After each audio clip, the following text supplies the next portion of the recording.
अगर दिल्ली जाना है तो टिकट भी दिल्ली का ही लेना होगा। नमस्कार, मैं हूं आशु भैया और हम बात कर रहे हैं रॉबर्ट टी कियोसाकी की लिखी book rich dad poor dad. ये कितना सच है ना कि अगर हमें किसी मंजिल की ओर आगे बढ़ना है तो हमें उसी दिशा में रास्ता तय करना पड़ेगा, सफ़र करना पड़ेगा, मुश्किलों से जूझना पड़ेगा, तब जाके कहीं हम उस मंजिल को पा सकते हैं। धन संबंधी के बारे में जो शिक्षा है वो भी कुछ ऐसा ही है। धन, पैसा एक तरह की ताकत है और इससे भी बड़ी ताकत है उसे संभाल कर रखने की समझ।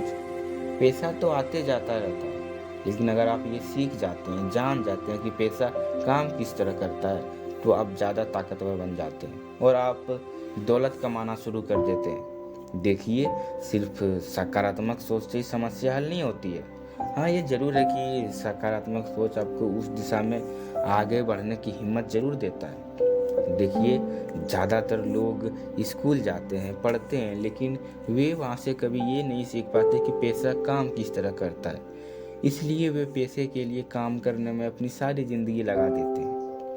रॉबर्ट टी कियोसाकी कहते हैं कि उसका पैसे की शिक्षा यानी वित्तीय शिक्षा जब वे 9 वर्ष के थे तभी से शुरू हो गई थी। पर सबसे ज़्यादा ज़रूरी ये था कि उन्होंने जो पहला कदम उठाया था, उसने निर्णय लिया था कि किसकी बात सुननी है, अपने पुअर डैड की जो बहुत पढ़े लिखे थे पर पैसे को अहमियत नहीं देते थे, या अपने रिच डैड की जो उतना ही प्यार करते थे जितना कि पुअर डैड। लेकिन उन्होंने कभी पैसे को नहीं छोड़ा। चूंकि रॉबर्ट टी कियोसाकी केवल 9 वर्ष के थे तो उनके रिच डैड ने उनको बहुत ही आसान शब्दों में वो लेसन पढ़ाए, पैसे के बारे में उनको सिखाया।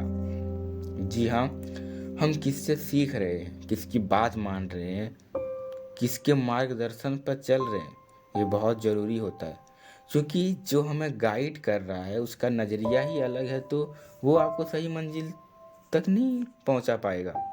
रॉबर्ट टी कियोसाकी के दोनों डैड, रिच डैड और पुअर डैड, उन्हें उतना ही प्यार करते थे, पर रॉबर्ट टी कियोसाकी ने रिच डैड की बात को सुनना पसंद किया, उसका चयन किया। इसका कारण नज़रिया ही था।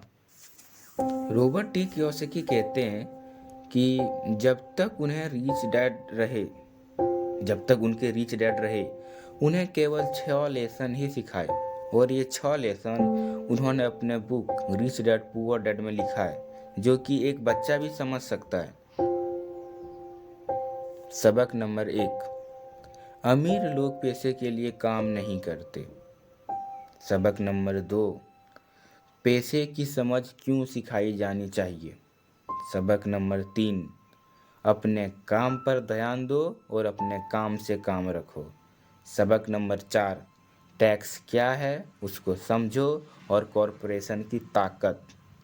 सबक नंबर 5, अमीर लोग पैसे को जन्म देते हैं।